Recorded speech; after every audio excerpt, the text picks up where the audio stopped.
I want to just give a shout out to, especially to StarCHaser Central, because like when you started that podcast, I was like, I don't know anything about Charles Hamilton, but like such a good job of making it accessible for new listeners. You have a pretty nice following of people who have been Charles Hamilton fans, and so like I was blown away, like kind of jumping into the first episode of that one, and yeah, I just have to shout that out because like that's such a hard thing to do, to like bring new people in and also make it interesting for people who are really ingrained in the hobby. So props to you for that one. Yeah, absolutely.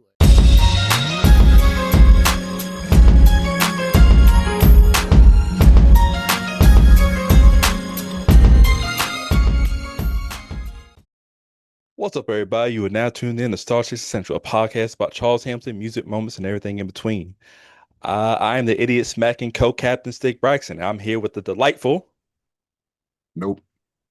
I'm realizing I'm wearing. I think I'm still wearing the same white shirt from last week. I mean, last episode. Mike Jackson. That's all I got. How you doing, bro? I'm good, man. I know that I normally come with something crazy or wild, but I don't know. Man, just no, not there. Maybe not right now. Maybe that'll be later in the episode. But I'm good, man. How are you feeling?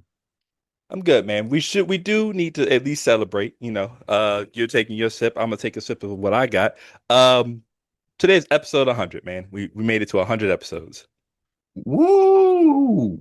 Applause, studio audience. Not only that, I checked before we recorded. We are at the moment, and hopefully y'all don't do that weird thing that some people do. We're currently at 400 subs too. So that's another. We always talked about will we make it to 400 subs. Technically, we made it before we recorded this too.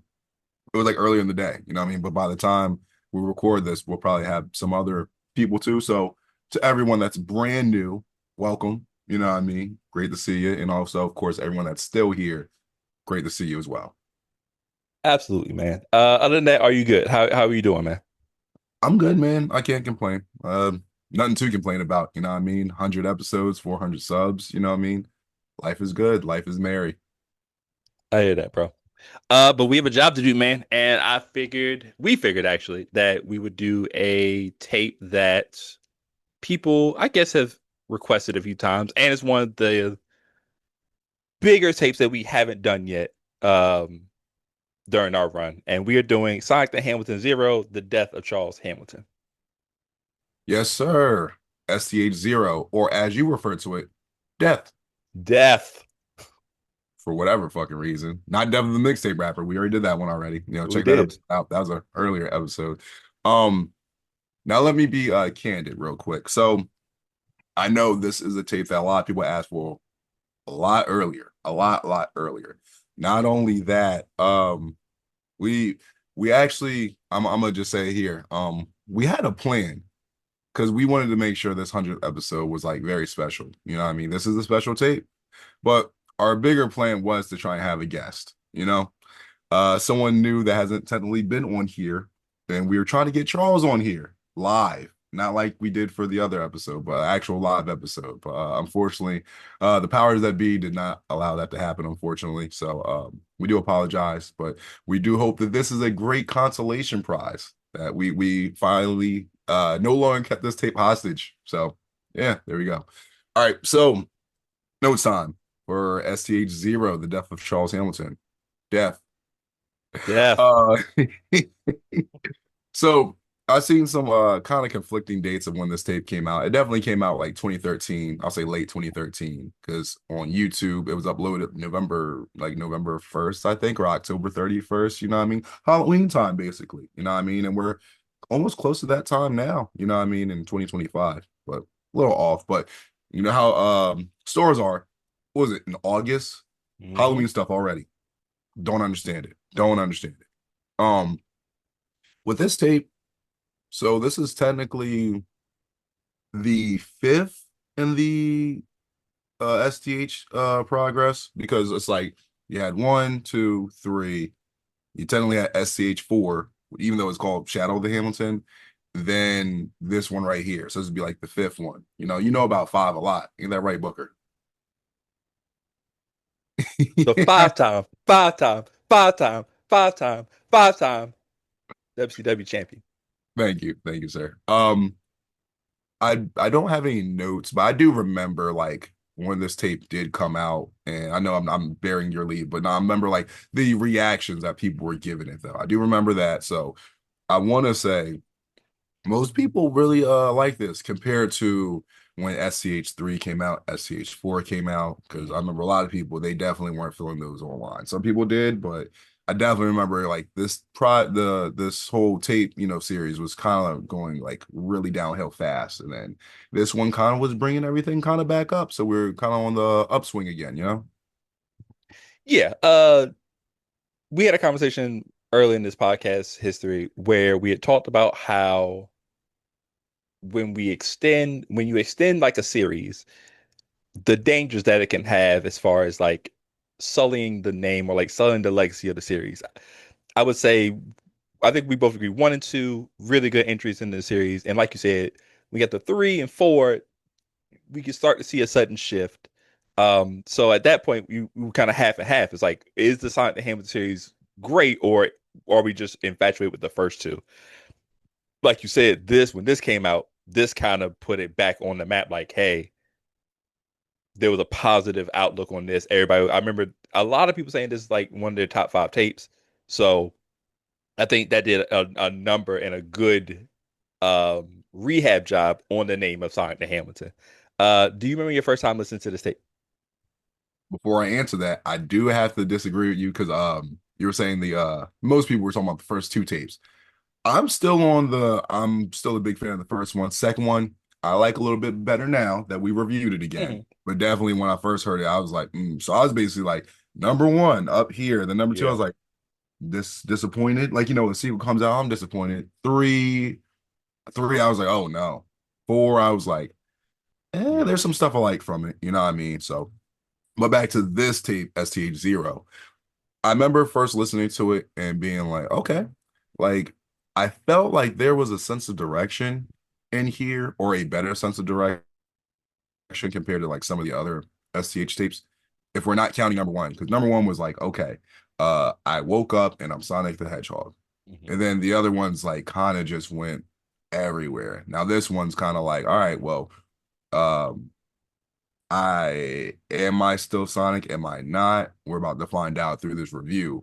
But I remember listening to it, I'm like, yeah, I do like this. And there's songs I actually want to replay, and I think I understand the concept better than maybe some of the other ones. How did you feel about it when you first heard it? If you did already listen to it. Yeah, I liked this when it first came out. You know, despite what I just mentioned about just, the Sonic the Hamilton name kind of being like in a flux, it's still Sonic the Hamilton. So like when you see the name, you're obviously gonna go check it out. And I think with the subtitle being The Death of Charles Hamilton, I think that increased the intrigue that I had on it. So when I went and checked it out, I was like, "Oh, this is good." Like you said, it's different. It's there felt like you said a sense of direction and a sense that what was being created had a purpose and it was something that we could easily follow. So yeah, I was a big fan of this when it dropped. Especially the ones that I liked, and then this review will tell us if I actually like the tape or did I just like what I liked. Yeah, makes sense. Makes sense. 14 tracks on Sonic the Hamilton Zero. And there's a lot to get over, just not only with just the music itself, but kind of what is this tape about, And I think we can always start at the cover. This is a Sonic the Hamilton, but this cover does not have Sonic. So how did you feel about this cover? Technically, the first/second time that's happened Hmm. because STH4 didn't have Sonic on it, had Shadow on it, Hmm. but that's still in the Sonic universe. You know what I mean? So I'm like, oh, I can still kind of count that. You know what I mean? But this no nothing with Sonic, so it's just like, oh wow. If anything, I was looking at it, I'm like, okay, Spawn. Well, okay, so we have it looks like Spawn, no Sonic on there, and it says the death of Charles Hamilton. for the cover, and I'm just like, now, like you said, I'm intrigued because it's like, okay, so if we're done with the Sonic thing, does that mean we're done with him being Charles Hamilton, or is he going to change his name? What does Spawn have to do with any of this? I don't remember if Al Simmons' Wedding Ring came out before or after. That was around 2013. I just can't remember which came out first, you know what I mean? But it's just like, okay, so is he starting to realize, okay, I'm thinking more of, hey, maybe he's going through I guess you say character change, I guess you could say, or like a persona change, where it's like, okay, maybe I was choosing the wrong person because Sonic is more upbeat, happy, and all that. And Spawn maybe fits me more. So maybe I should just go with Spawn. So that's what I'm thinking with the art cover. And then you see the fire and everything. And I'm like, if we're just looking at it art wise, I'm like, yeah, that's definitely on brand, on point for Spawn. For this, I'm just like, wow, definite direction change art wise because of just what we've seen before. Because it was always Sonic, now it's not. So I'm like, are we officially done with the Sonic thing? What are your thoughts? Again, if you just rip the name, if you don't put the name on it, it's like, okay, it's an interesting cover. Spawn is an underappreciated probably comic book character, I would say these days. I can't remember the last time there's been Spawn in any movie, animated, like universe type of situation.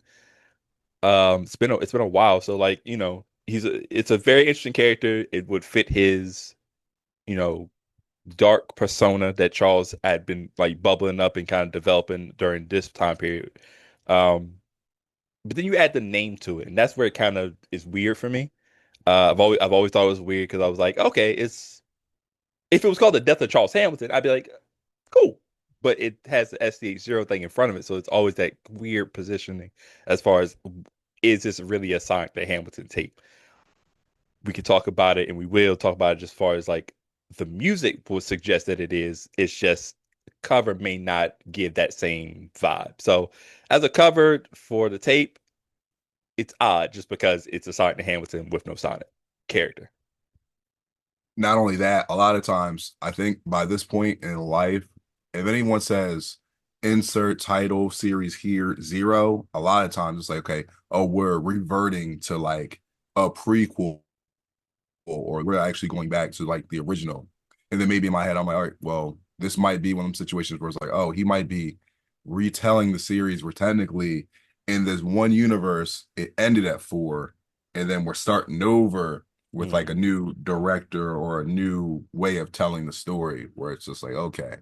Um, or maybe, you know what I mean? Like it's one of the things where like when you start getting to like multiple series, multiple like entries, multiple episodes, it's one of those things where people say, all right, well, how can we keep this fresh? All right, let's, you know, put this universe that we're known for to the side, and then we're gonna start over and tell the story a different way. And then they kind of rinse and repeat with doing that. Okay, eventually we're going to start over again and tell it a different way, and tell it a different way. So I'm like, maybe that's what he's doing, not necessarily, oh, SCH0 comes before SCH1, because that wouldn't make any sense at all. But then again, it's Charles Hamilton. When does he make sense and not make sense? It's a complicated story. For sure. But let's get into it, man. Like I said, 14 tracks, and we start off with Charles Hamilton isn't Sonic. So we get right off to the bat with it. So first thing, I'm like, all right, so he's officially, letting us know, hey, I'm not Sonic. I guess we're not doing this, I guess, anymore. So I'm like, all right. The beat, called it calm and slow with soul. And with the name of this project and then the name of this song, when I hear this beat come in, I'm like, okay. I think it's like kind of like right where it's supposed to be. So I'm like, okay, this sounds like this is where we're going with this or whatever. Because it's like this is him actually telling you guys, hey, I'm not Sonic. As much as I said it before and everything, this is not what it is. So it's like, okay, so he's kind of letting us know the news. He sounds a little sad while he's rapping, but he still delivers his bars. Um, Basically throughout the song, he's kind of explaining like how he feels so far in his career, no longer feeling like Sonic, and trying to figure out his true identity. Because like, all right, well, I spent this whole time telling y'all I was Sonic, and then now I'm not. Now I have to tell y'all. So I'm trying to figure out who actually am I. And then obviously this starts the tape, so it's like, man, we got a long road to go to figure out for me to figure out who I am, because I built my whole identity on this, and now that's no longer there. And then it's pretty interesting because near the end of the third verse, he actually says Dilla is Sonic. Excuse me. He says Dilla is Sonic, which I want y'all to keep in mind, because there are some songs later on where there's reoccurring themes where he's saying, well, I'm not Sonic, but this person is Sonic. And he also mentioned, well, the music I made back in the Hamiltonization process, Dilla's got it. And maybe he's saying that because Dilla influenced him so much to the point where, like, not saying he was trying to be Dilla, but, overall, I still think it's a good song, though. So good intro, good way to start the tape, and very bold and brash, as one could say. He doesn't spin like me, and I'm not evil, but can't no villain grin like me. Yeah. Sound is always there within my mind. How am I not Sonic is a question of mine. Without my blue, I swear I'm deaf, dumb, and blind. Or is it time for me to lose my mind? I think this is a really good intro. I wrote down that, we're getting right to it as far as the split from Sonic. Like, we're not like, it's Sonic the Hammer Zero, but I'm letting you know right now, you're not getting anything from 1 and 2, basically. 3 and 4, like, we can discuss those at another time. But like 1 and 2, you're getting Sonic beat, Sonic da da da da da, right? It's very Sonic forward, whereas this is like, I'm letting you know now that that person is gone. And I think that's kind of, to me, when I first heard this song, that's what this is about. Now, what does Sonic represent here? I think Sonic just represents that handleization era, 2008 probably to 2010. I think he's just trying to tell people, like, I'm sorry to say, I'm not him anymore. You know what I'm saying? I'm not that.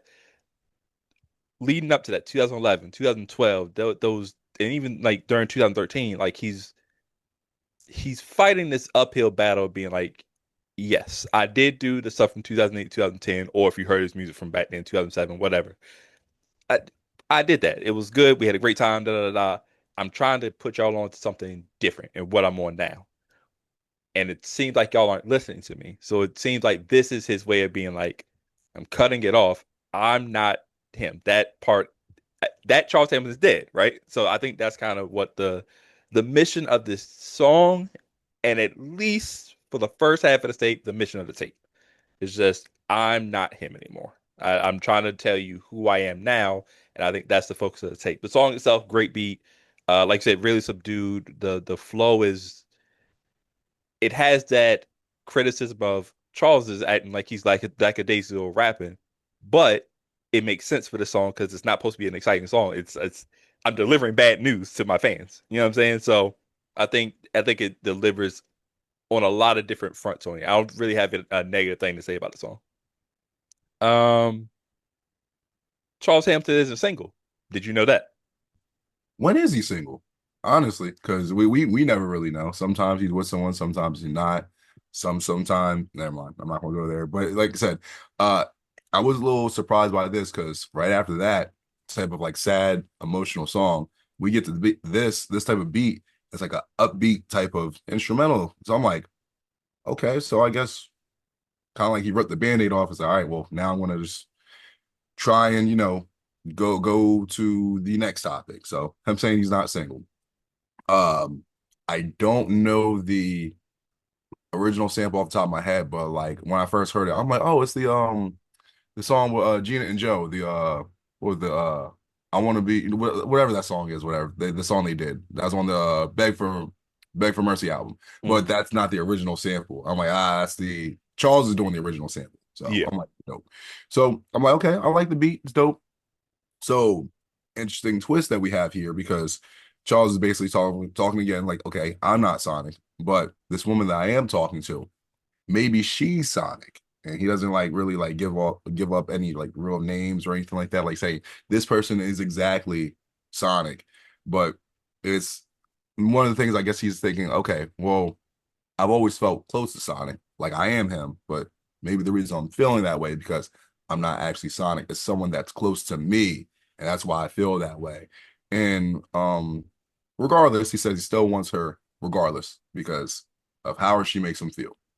Where he was, I think in the song too, he says in a couple other songs, I was always trying to protect her and blah, blah, blah.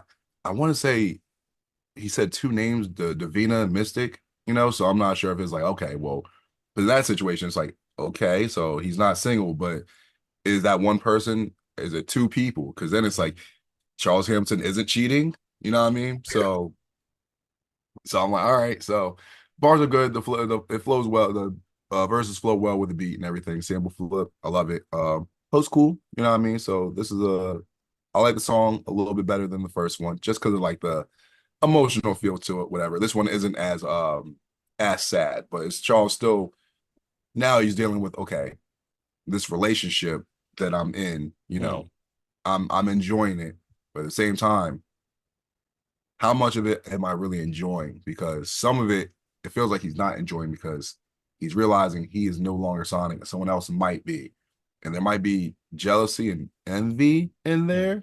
And then that's one of them situations that's a whole another topic for a different podcast where I've heard women talk about that. Oh, my man's jealous of me. He really wants to be me. And I'm like, that's BS. But then that goes into like the narcissistic behavior in men that they don't like when their women get attention because they really want the attention and blah, blah, blah. But it's like, I don't know if we're going that far yet. But overall, good song.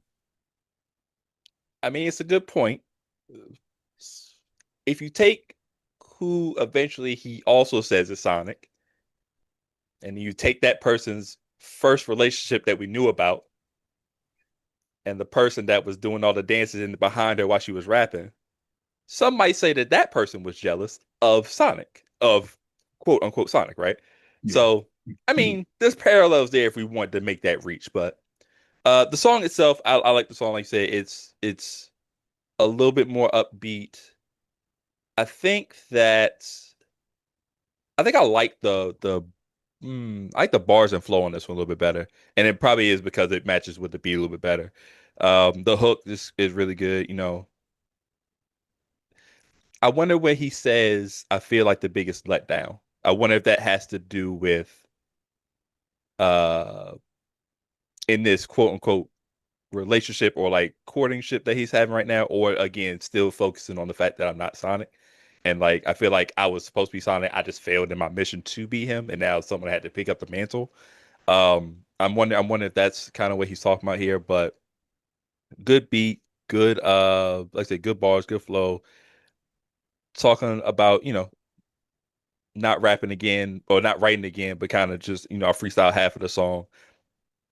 And we talk about it a lot, when you're doing this kind of freestyle, it's fine because like, it feels like there's a focus is you're still kind of staying on topic of what the song's supposed to be about. So it doesn't feel like freestyling or whatever. So it's a good record. I think back to back strong efforts to start the tape. Really good job. Yeah, one last note about that part with the freestyling and not writing things down because he said, where I got this from in what book? Nothing, no book, because he didn't write it. So with everything he's dealing with, not feeling like Sonic, someone else being Sonic, his girl that he's really, interested in, and then not writing this down. He's taking a lot of twists and turns or whatever. So the song kind of like goes kind of left to right, goes everywhere. It kind of reminds me of a safari of some sorts, like a safari ride. Precisely, actually. Yo, feel like the biggest letdown. My rising sun is set now. Baby, you are all I get now. So do it for me and get down. Get down. Get down.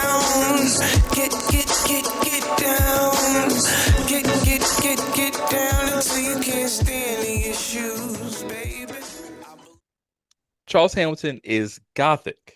So, it's funny because so far all of these have been Charles Hamilton is or Charles Hamilton isn't. So I'm like, all right. So we're still trying to figure it out, right? Mm-hmm. Number one, this beat does not sound like a gothic song at all. So when I looked at the title and then I'm like, this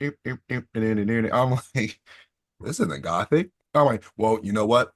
Especially they do this in mainstream media where there's certain songs where you'll hear a beat where it's very, inviting. and then you actually listen to the lyrics. And then if you're actually listening to the lyrics, you're like, oh, this Yeah. is not, oh, and then it's like that's where it is. So in this, I honestly I don't feel like that's like that either. The hook starts and he's like, I guess I didn't really. And so it's like, I'm like, so he's all happy go lucky on the hook too. And it's more of the, all right, well, I guess I didn't really think this through, you know what I mean? And it's kind of like, what's a gothic to do? The hell's the guys with groove? Oh, I'm like, that doesn't feel gothic at all because you're Yeah. singing in a happy. Now, if he was singing and rapping and like yeah, I guess I didn't really think this through. Oh, God, then. And I'm like, okay, then, yeah, but it's like, okay. I'm not mad at it though, because like I said, just like it's the upbeat vibe to it, whatever. It sounds fun and it sounds enjoyable. It sounds like something that you would like to sing along to, regardless if this is a gothic song or not. Um, kind of sounds like Charles is okay with not being Sonic at this point, where it's like, all right, well, if I'm not Sonic, okay, well, maybe this is like one of those situations where you realize, let me think about the positive. All right, well, Mhm. now I don't have to save the world. I don't have to save these people. I don't have to, I can just kind of quote unquote be myself, whoever that is, and then figure that out. And that's maybe my biggest problem I have, which isn't really the biggest problem out of all of them compared to like what Sonic would actually have to do. Um, but then again, I said he might be losing his mind, and this might be the beginning of psychosis, where like someone's just like, well, you know what? Maybe everything is okay. La la la la la. But this is like the beginning of like, oh, you're about to go downhill, or you're about to go through a bad trip, but you don't know it yet. It's just like, all right, well, that's fine. Um, like you said earlier, he notes that Nicki Minaj is actually Sonic. And we're going to continue with this later on because, like I said, there's more that he said about that. So Mhm. we went from no, actually, Dilla is Sonic. You know what I mean? Then on this song, oh no, it's actually Nicki Minaj. Nicki Minaj is Sonic. So then it's like at this point, and that's why you have to keep listening because it's like, all right, so who is actually Sonic? Is it Dilla maybe with the beats? Is it Nicki with the rapping? And we all know that like Dilla is like one of his biggest influences, so it makes sense for him to like want to talk about Dilla. Mhm. But with Nicki, I'll be honest, like it still doesn't necessarily make sense to me because not that I've never seen him draw the parallel, but it's more like honestly the only parallel I've seen him have is like, oh, Nicki Minaj is attractive, she has a fat ass, and that's it. I mean, she has moments where she raps fast, but like in the whole, CH universe, I don't think it's ever really been explained in a way where it's like, oh man, she makes me want to rap better. Like out of all the women or out of the rappers, period. Because there's people that have said that she belongs on a Mount Rushmore and not just a Mount Rushmore of women only. Like she should be able to break the mold and be like, oh, on the men's Mount Rushmore Yeah. too, regardless. So maybe that's what he's alluring to. But at the same time, he never really says that because most of the time when I'm gonna say this not to be like a diss, but like most of the time when Charles talks about women, you never really hear him talk about, oh well, I really dig their style. It's like they're attractive, they have a fat ass, I want to fuck. So it's like, okay. But other than that, good song. I think it's a good song. It's cool. Uh, you said a lot, and a lot of it kind of echoes of what I was gonna say. I mentioned that the Nikki reference starts here. And in my notes it just says it gets weirder later. Uh, that's literally all the note says. It gets weirder later. The song itself, like you said, the name of the song and the beat of the song, total opposites. Um, Even if you try to go back to like the original definition of gothic of what gothic means, I think I was having this conversation yesterday with my wife, and we were just talking about how like the painting American Gothic is the old dude with the pitchfork and his wife next to him, and it's like it's just funny that that's called American Gothic. And we were just talking. She was like, "Well, yeah, but the original Gothic just meant like how'd she describe it? She was basically saying like it's the hardworking, and that was the envisionment of like a hardworking down not down the luck, but like very strong willed group of Americans or whatever. And like from that, even using that term and definition, it really doesn't match the song title. You know what I'm saying? Um, it's a cool song. I it's not one of my favorites. And I think that with the cover of the tape and this title, I would have expected something darker, which we get later. In fact, we really get it next song. But like I would have expected something a little bit darker, and it just I don't know. I wonder what his motivation was right there. You said something else that I wanted to comment on, but I forgot what it was. It might come back to me later if we talk about it. But yeah, I mean the song's fine. It's nothing to write home about for me, but it's an interesting juxtaposition with the title and the beat or whatever. Really quickly, you had mentioned that yes, we are getting a lot of these question marks of Charles Hamilton is. Eventually, we're going to have to come back to it because something weird happens at the end, but we'll get to it in due time. That was what it was.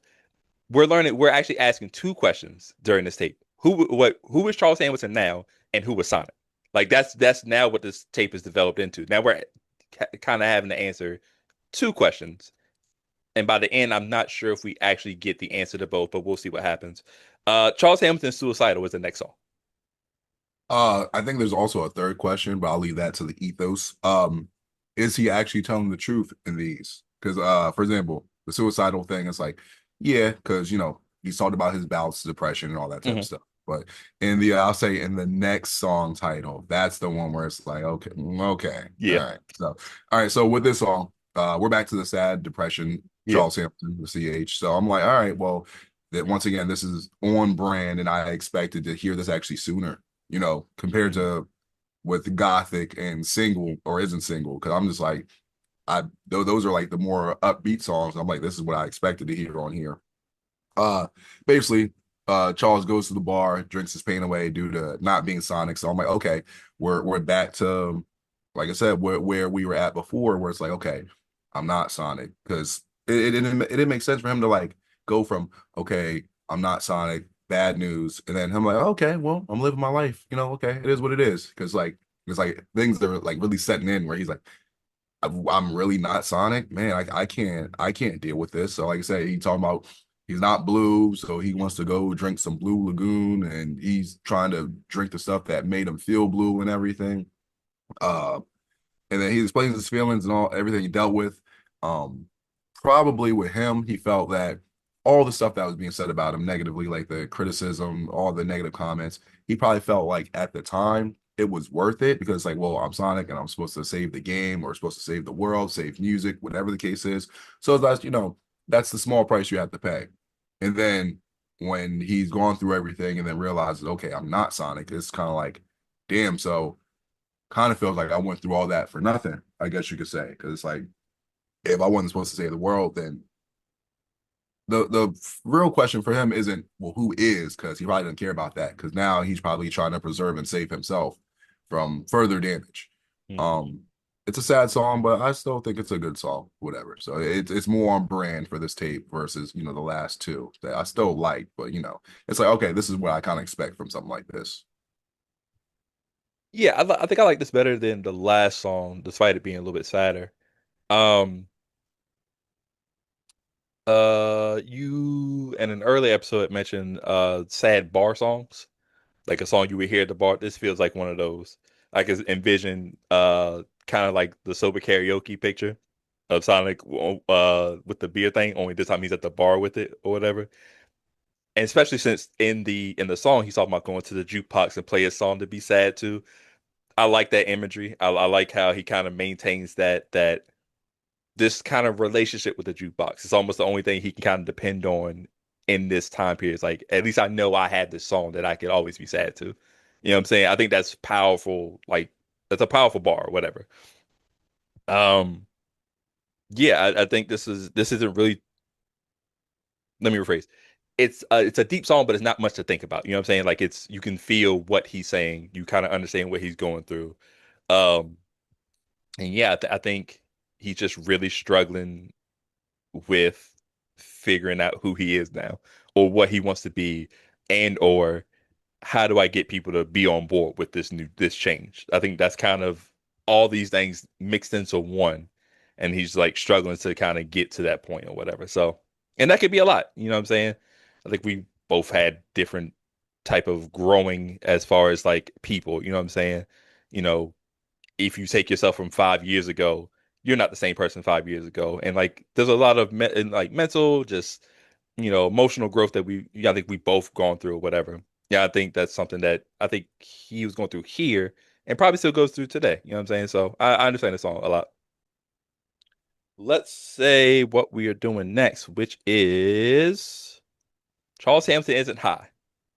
All right, so there we go. Yeah, so I looked at this again. I'm like, okay, that's a lie. He isn't high. So I got a little side story because me and him talked during the weekend, and I did Uh-huh. let him know. I'm like, yeah, this is what we're going to be. This is going to be the 100th episode. So this is what we're going to be talking about, whatever. Yeah. And then you know how Charles is. You know, what I mean, you've had conversation with him, whatever, where like sometimes you'll say something and there'll be like a really long pause, and then sometimes you're like, oh, it might be our connection. And he's like, just he's thinking, and he's like, yeah, man, I'm just really high right now. And I was like, well, when aren't you high? I said, riddle me that, Batman. And then I'm like, wait a minute, I got it. Charles Hamilton is Batman confirmed. He's like, I'm not Batman. I'm like, that's what someone that's trying to hide their identity from being Batman. I'm like, that's exactly, and then he's getting a little not mad, but then he's like, I'm not Batman. I'm like, all right, but just think about that. Like, for example, when has Bruce Wayne ever told someone like a civilian, "Hey, I'm Batman"? You know what I mean? He's like, unless it's like a run-on gag or something like that. But you can't reveal your true identity. But I will say this for the pod: Charles Hamilton is not Batman. So, but anyway, um, but yeah, it's just funny because Charles Hampton isn't high. Now, I'm not saying he's never high or he's always high, but like most of the time he's high. Right. So, all right. So, the beat's unique and it's cool. He has the chopping going on with this. The verses are okay, but I felt like this song was where we start to get like a little directionless. Um, and I'm like, you know what? Maybe he's saying this because we know Charles gets high, and he might be getting high to avoid the truth and pain of not being Sonic. So maybe that's what it is. Versus like the recreational, oh, I'm getting high just because that's just the thing to do. Now when I talk about the song being directionless versus like some of these other songs where we start to get to it, because it's a bunch of stuff he's talking about, like seeing some guy that he doesn't really know, giving him a pound, but not really knowing what the person's intentions are. Because it's like, Charles has done that bar before. Oh, I give him a pound, but is the pound like the fist pound, or is it the a pound like you're about to shoot me, whatever? Then second verse, I think he's talking about basketball at one point. Oh, I love basketball. Starts talking about basketball. Um, Also being an influence to other rappers, basically being like, oh, I'm this person's dad, technically, with their music style. I influence them, whatever. Then once again, talking about some woman he's attracted to that might be Sonic because she's fast, but we're still not sure exactly who that woman is officially because he's named some names before, kind of, but he's still not saying it's exactly this person. So that's what I mean, but it being like kind of directionless. Like the song's still okay, you know what I mean? I like the beat, but it's one of those things where like we start getting into like the comment you made before, like when Charles talks about, oh, people aren't liking the music because they're saying a freestyle and it's like when you stay in your lane or somewhat in your lane, the beat's fire and this is good, it's cool. But sometimes when you go a little bit off the rails, that's when you have the potential of ruining the song because the beat could be good, the bars could be good, but then when you put it all together, it's just like you're thinking, oh, good plus good equals good. It's like, nah, it could be okay just because too many variables that aren't consistent variables. That's why they use equations and math. And then they're like, okay, you do this and this, you'll get this. But since you're not using the equation, you're going to get very varied results. So I wasn't really high on this one, pun intended. Um, did you listen to it while high? I did not. Because that's the reason. Wait. I might have actually. I was sober. I can tell you that right now. That's always going to be a definite in the equation for me. I'm never like high. So if there's ever an equation where it says Mike was high, you have to go back and figure out where you messed up at. Yeah, because it's going to be like, where it's like zero, it's like something MX plus B or something like that. There's always going to be zero something. So the graph will be like this, and then it's just nothing's going to be there. It's always going to equal zero. What about if you do a negative? Well, then it's going to be I'm super sober then, I guess. So there you go. Yeah, the beat's fine, but not. It feels out of place. There's some other ones that feel out of place on here, and I'm gonna get to it. It's probably actually very soon. Um, but I just think, yeah, I think kind of left me disappointed. I wasn't really like up until this point. I've liked most of the hooks, and this hook just seems kind of lackadaisical. Um, the bars are fine, but like you said, you have to kind of hit certain marks with every aspect of a song for it to at least be good. And I think at best it's probably just okay for me. Uh, I don't think it's something that I'm going to listen to often. I'll say. I think we talked about last week how there were songs on Steve Simpson the Blazer where I may not have been high on the song, but I was like, it's kind of necessary for the listening experience. I think this is probably the first song on here where I'm like, I don't think this really needs to be on here because it doesn't further the plot that we've created, at least what we've created as far as like what he's trying to do with the tape. And I don't know if anyone understands or if Charles has kind of divulged what this song would be in terms of the overall plot. So it's just fine. It's fine at best. Next up, we have Charles Hamilton isn't gay. First thing I want to say is, did you notice that this song and a couple others are in all caps? Was there a reason for that? There's always usually some type of reason. Like Mhm. Charles might not disclose the reason, but there's usually a reason, and sometimes it's more complex than others. Because I know as of late in the last couple of years, Charles will come up with like crazy titles or really long titles, whatever the case is, just because he's had so many songs. And it's like, well, I named this because I have to differentiate and try not to duplicate song titles. So Sure. sometimes it's like that. This one, I think there's a reason, you know. If you don't mind, I would like for to hear your thoughts first on Charles Hamilton isn't gay or Sonic isn't gay, or you know. Sure. Well, the song starts off with an explanation. He basically tells us that. I can read it for you real quick. Thank you. I, I I can read it. appreciate that because I don't want to misquote anybody. All right, so I don't have the full quote, but pretty much Charles states Uh-huh. and pretty much quote Yeah. uh, Jay Dilla is Sonic, but Sonic is Nicki Minaj, which means Nicki Minaj is Jay Dilla. Uh-huh. And Charles also goes to reference. I think he said something to his boy Craig. He says, no, and I quote, that means that Charles has, quote, first class tickets to that pussy, end quote. So yeah, once again, Jay Dilla is Sonic, Hmm. but Sonic is Nicki Minaj, which Right. means Nicki is Jay Dilla, Yep. and Charles is trying to hit. So, and also Charles, you can't get mad because you said that. We're not fudging words or kind of you said that. So if you would like to explain that, you can.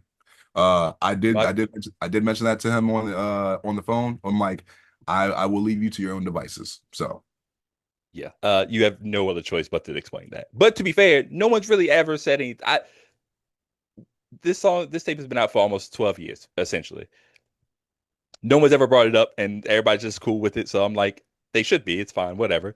But an explanation would be nice, just to kind of understand the juxtaposition. That that opening itself explains or is a microcosm of some of the conversations that you and I have both had with Charles before, where it's like he's saying something, and these people represent somebody, but we don't know who it is. You know what I'm saying? Um, it's a very interesting. You used the word bold earlier. How to start a song. It's a very bold way to start this song. The song itself, I'm not a fan of. To be fair, it's I hate the hook. By the way, oh, it's not great. It's not a great hook. is it because he's talking about his dick not being small, and No, then he's talking about his balls? Is it because it's no, dick and ball action? You know what I mean? Like, no, no, no, no, nothing about the pool stick action happening right now. I'm just saying that it's just it's like you said, the first few songs, it felt so focused. All right, cool. We're on track. It's everything's cool. Everything's on track. And then you just get here and you're like, why? Why did we do this? It feels like we could just take this and move this somewhere else. This feels like I don't even know, man. Like I hate to put it there, but like an NHF track or something. It feels that way, or just somewhere else, just not here. Um, which again gets me into this whole thing of like, is this really a Sonic the Hamilton tape? It's songs like this where I'm like, I don't know. It just doesn't. We were on the right track and then we just veer off. Yeah, I wasn't a fan of this song. And it literally has nothing to do with even the explanation. It's just the song itself wasn't good to me. And then you add on top of the confusion, and that's where I'm just like, Okay. Um, so for me, I can't agree with the NHF stuff. Maybe like with the intro, I could see that as, but like for me, the beat, it kind of reminds me like something that could have been on the opera album. I was just about to say that. Good call. Yeah, I was listening to it again, but I'm like, like I know like it's this is something like that. So I'm like, it feels like it could have been on that, but it wouldn't have made sense to be on there. But just the instrumentation and how he flipped the beat, whatever. I'm like, okay. With this song, Charles, it's kind of like still him going through the identity crisis because he said the whole thing about Nikki and Jay Dilla and all that, whatever. So maybe it's with him feeling like, all right, well, if I can't be Sonic, I can fuck Sonic, and then Sonic's in me, I'm in Sonic. It's one of those type of things. So that's where I can see the NHF thing being, because Charles does say on here like he's basically saying he's still Charles Hamilton, even though he's not Sonic and even though he hasn't figured out who he is yet. It's a little interesting because near the end of the song, he still claims that he's the CEO of Apple and Sega and stuff like that. So it's like, all right, well, if you're still claiming those, then why are you not claiming Sonic? But then at the end, he states that he spawned the Hamilton. So I'm like, all right, so this is where we're finally making the connection to the album cover. A couple songs down the list, you know what I mean? So I'm like, all right, so. But then at the same time, that doesn't, he just kind of mentions that at the end of the bar or at the end of the song. That doesn't really explain, okay, so if you're Spawn and then you're trying to have sex with Charles Hamilton and all that, or no, trying to have sex with, see, it's wild. Look how easy it was to confuse yourself. Yeah, exactly. You know what I mean? But it's him realizing, it's Charles realizing that he's still himself, but at the same time, I'm like, maybe he's speaking in reverse because with some of these songs, he isn't high. He's normally high, or Sonic isn't gay, which that one I'm not disputing because number one, I think if you even tried, like if an artist was trying to make Sonic gay or they did something, I'm pretty sure Sega is knocking on their door like FBI. Like it's like, yo, I don't think they even play with like stuff like that. You know what I mean? So I'm like, I don't know. Have you ever seen that weird phrase where people like draw fanfics of Sonic? I've seen it, and I've seen honestly some of the weird stuff it gets into, but I've never seen them. I don't want to see it. One thing, well, especially with Charles, because a lot of times, we have these conversations. He'll talk about certain stuff, and then he'll be like, "Yeah, say it." Like he wants us to open Pandora's box. And I always tell him, I'm not doing that. It's the equivalent of what is it, Rule 34? Basically, I think that's what Charles does sometimes. And for example, I'm not going on, let's say like Deviant art and looking up Sonic and Tails art because you're normally thinking, oh, I'm gonna see like some art of Sonic 2, and then they're gonna be posing and all that, and then it's other stuff. I'm sure it exists. I don't want to know. I don't want to see it. You know what I mean? So it's that route, and I'm going that way. I'm going the other way. Sure. Respectful. Love wins. Always, no matter what.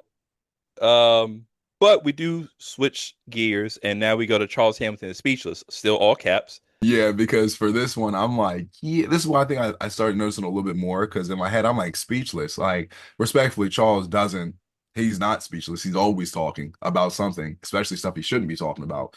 The only time he really is speechless is like probably when he deletes his stuff off social media or whatever, and he kind of like goes into hiding. But it makes sense when you start to hear the song, I guess, because the beat's okay. I think it's a little different with the pausing. It does in and out. It just makes it a little bit unique compared to everything else. The hook's good, and it's very true. Charles is talking about he can't shut the fuck up, and then he eventually says, "I have nothing else to say." And I looked at it as this, like, Charles decided, you know what I mean? This song kind of feels a little random because I feel like he's kind of rambling on beat. And it's one of those things where he's like, you know what? I am going to just shut the fuck up because it's in my best interest. But before I do that, I'm going to just say a bunch of stuff that I feel that needs to be said, whether it needs to actually be said or not. But I got to get it off my chest and off my head. And I'm going to say it. And then after that, I'm going to shut the fuck up for real for a while. It's not going to be entirely because that never will happen, but it'll be for a while.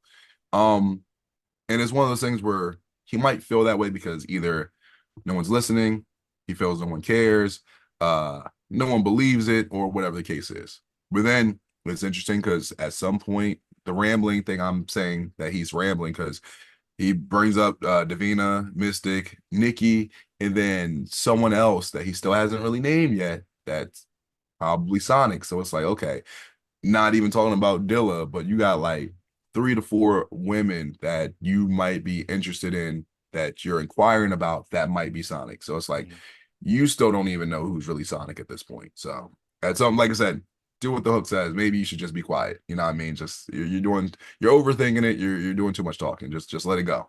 So, but yeah. I can't shut the fuck up. I can't shut the fuck up. Since it ain't a dub, I shut the fuck up. Since it ain't love, I shut the fuck up. I got nothing more to say. I got nothing more to say. I got nothing more to say. So let me shut the fuck up.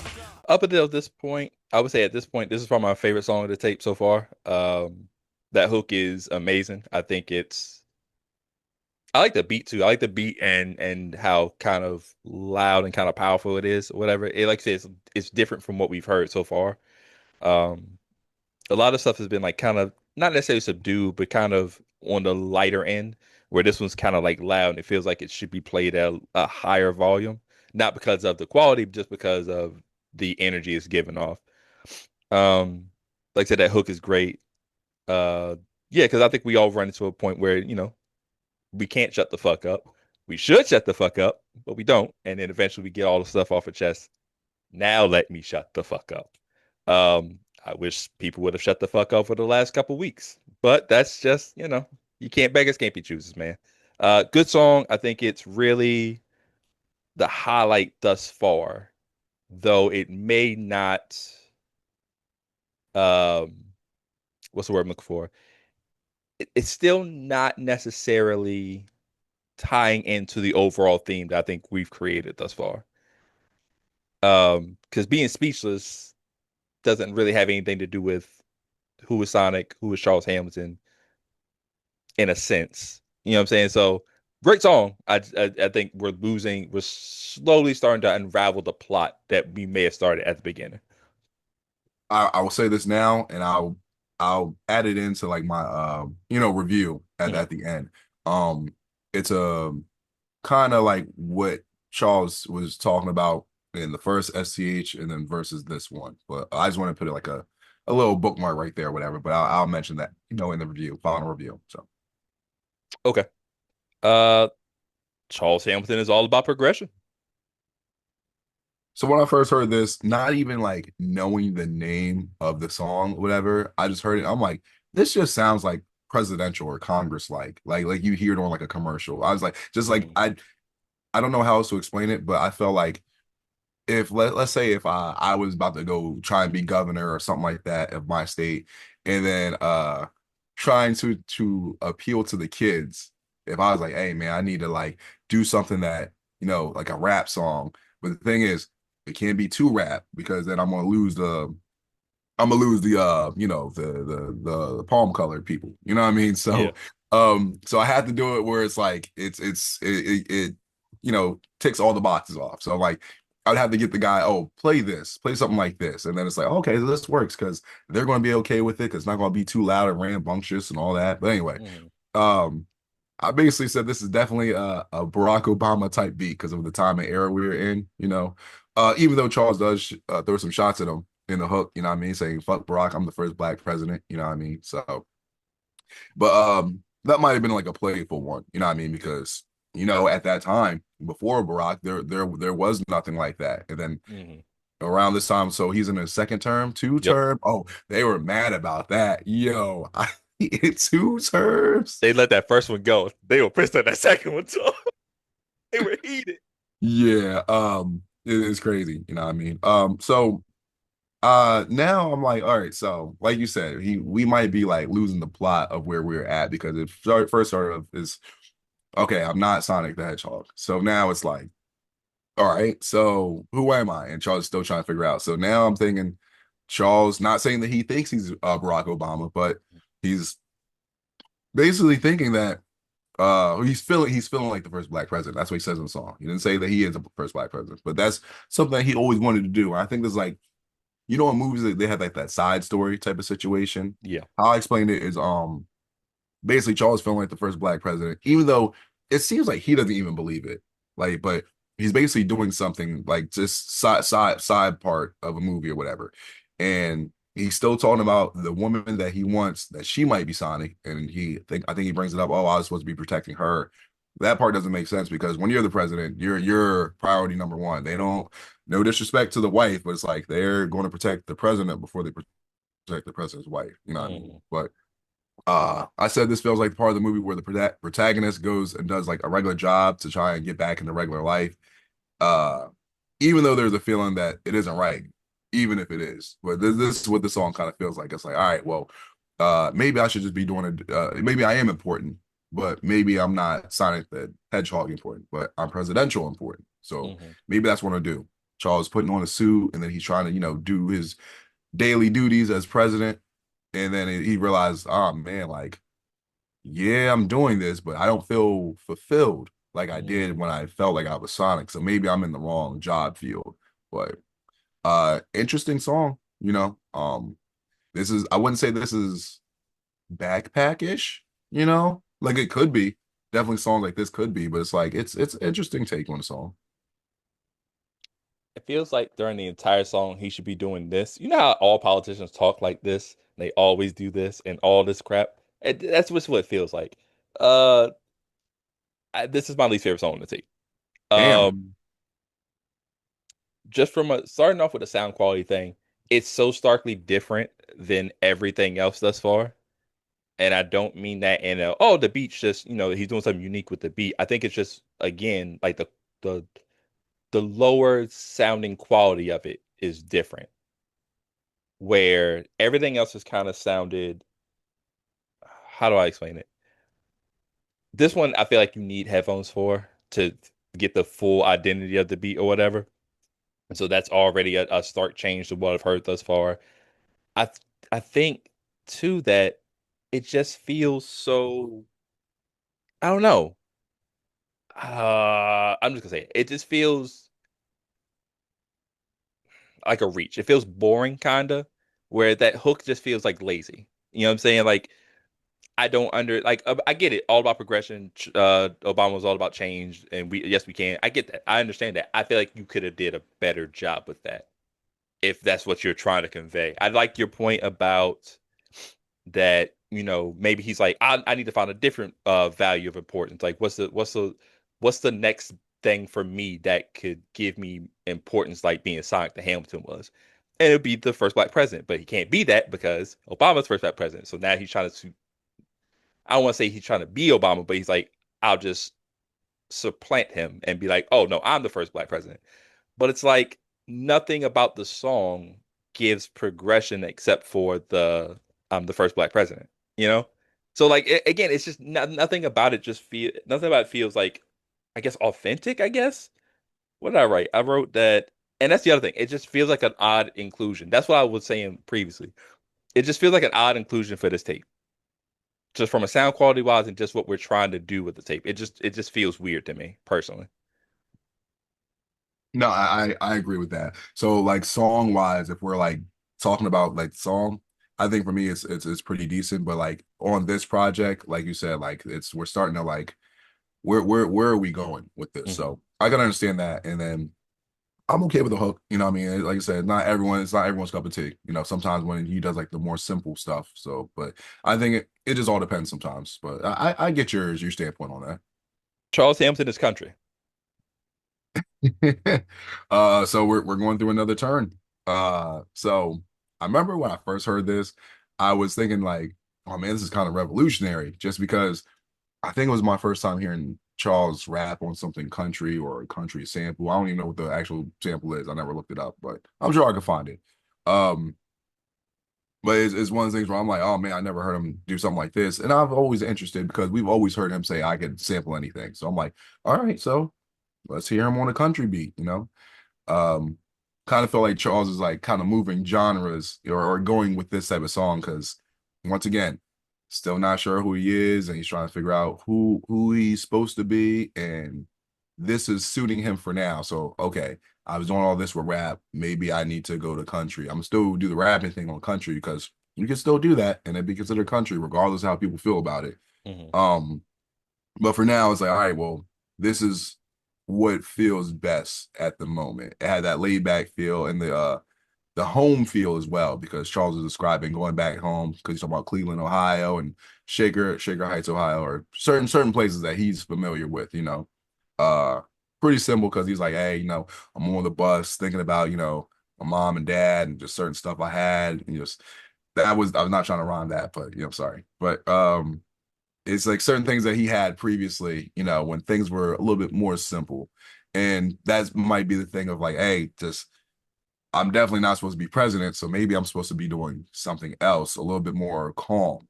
But then it's a little crazy because you're realizing, oh, maybe he's homesick.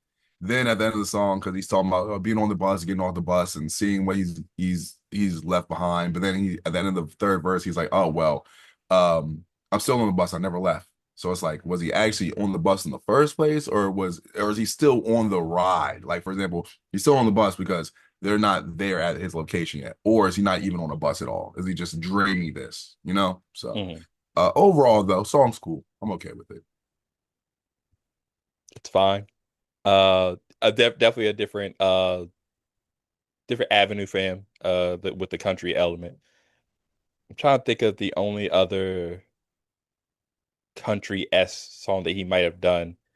What was the one on Chronometry? The one about Indiana. Oh, didn't you said you had a story about that, right? Because you fucking hated Indiana, or am Yeah, I? Indiana is my least favorite state in the world. If they could have removed if they could remove one state right now, I'd be like, yeah, I'm cool, bro. I forgot what the bird country or something. It was some I forgot what it was called, Yeah, but yeah, it was. and I was mad because I was like, damn, I like this song, bro.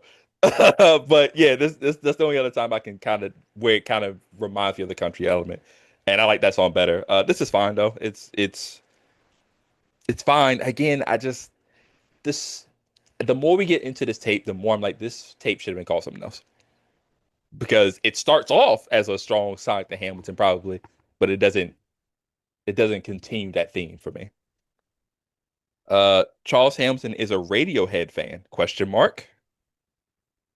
I'm interesting to have that because I wouldn't doubt that. That'd be one of those things where like I've heard him, vaguely talk about Radiohead, but then it's one of the things if he just said, "Hey man, I'm actually not a Radiohead fan," I'd be like, I Okay. wouldn't say he was a liar. It'd be more like maybe he's realizing he likes a few songs by them, but he's not like a true fan. You know what I mean? Like one of Yeah. those type of deals. I'm like, that's not lying. You just might realize, hey, you just don't like him as much as you do, or you thought you did.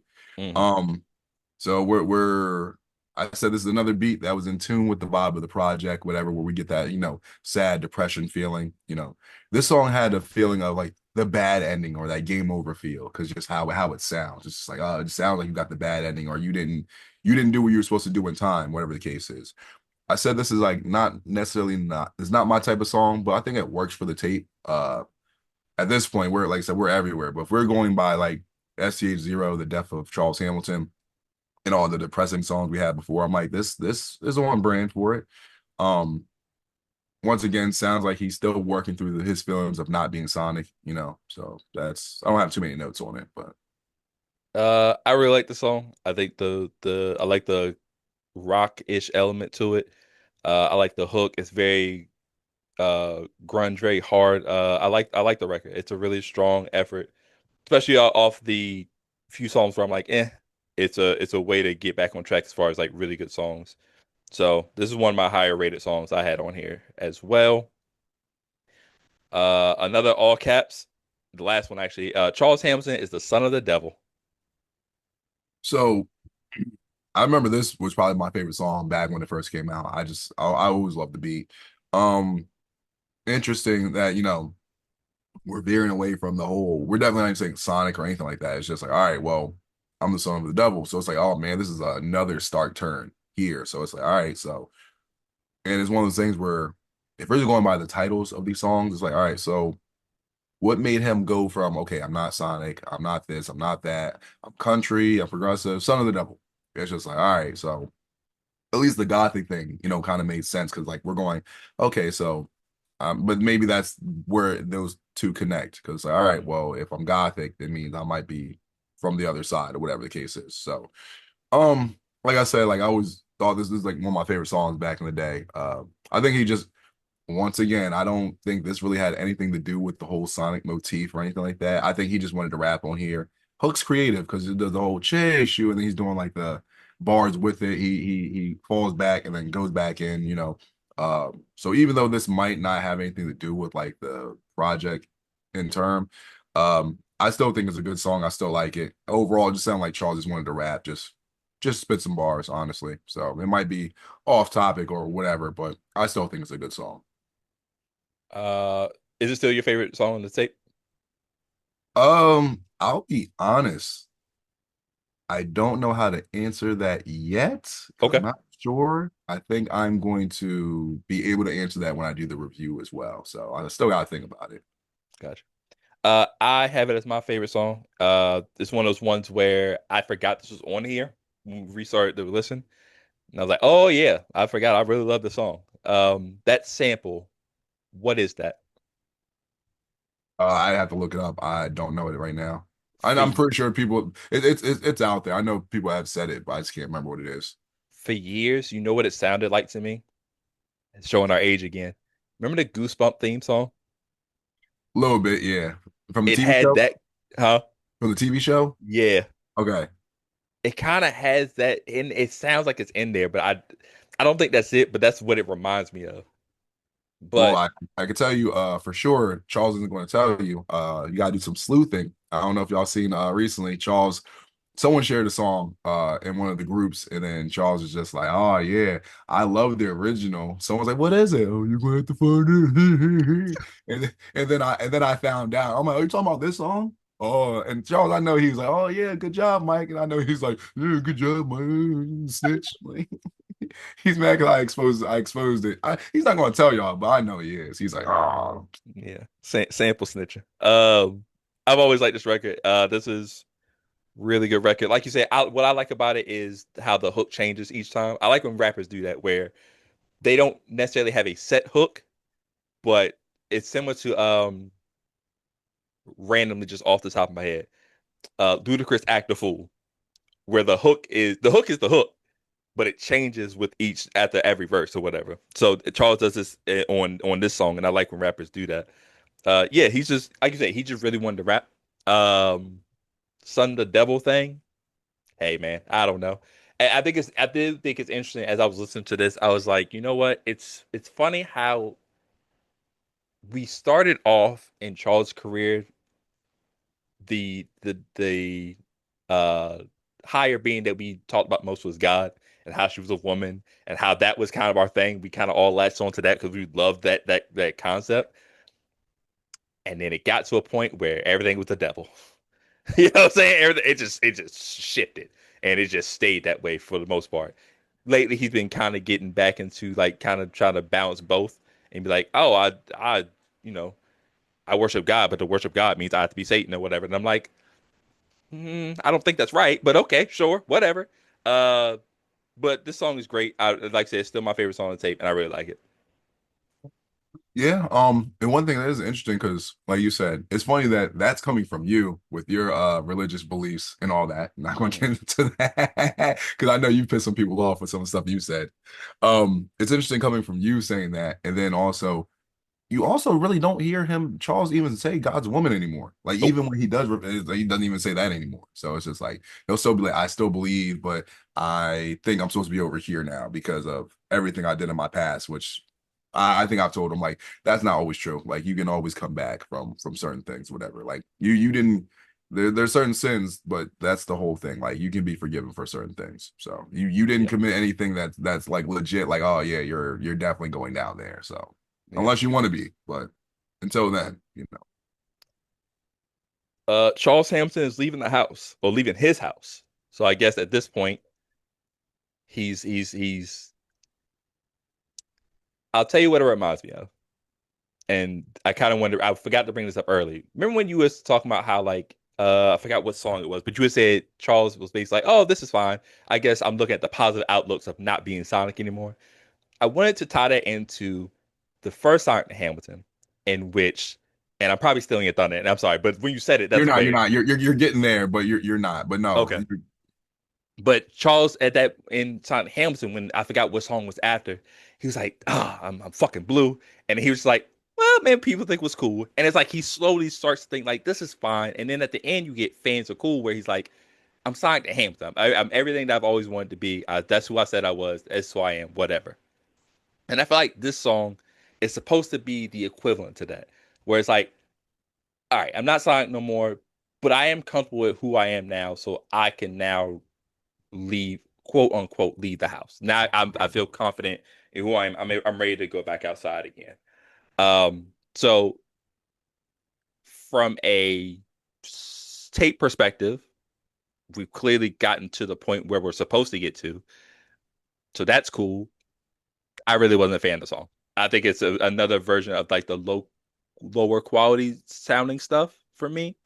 Um, and if this is supposed to be the tie-in and supposed to be like the satisfactory ending, I wasn't really a fan of it. It kind of ends on a whimper as far as like the portion of it. We'll get into the next two songs later, but from a storyline perspective, like it's whatever.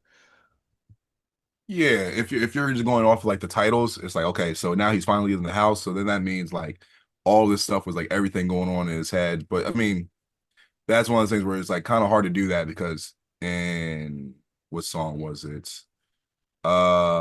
Suicidal, he's going to the bar. So he already left the house, technically. If we're going by that, we can't even go by that. But Hmm. I get the standpoint for just going by the title. It's like, all right, so he's realizing maybe he was looking in the mirror, realizing he's not actually Sonic, still trying to ponder and figure out who he is. Then eventually he's like, all right, well, I'm Charles Hamilton. I'm still trying to figure that out, but I know I'm not Sonic. So now I can leave the house and just go about my day. Hmm. I said I'm not a fan of the beat. I didn't think it's bad, just not for me. The hook is decent, and because I know the sample is just a touch, that song. Basically, it was like a gothic version, and I kind of had like the opposite, where I'm not really a big fan of the song. Like I agree with you on that part, but it basically sounds like Charles is like in the beginning. It sounds like he's kind of like wanting to be Sonic again. Like he's leaving his house, but it's like, you know what?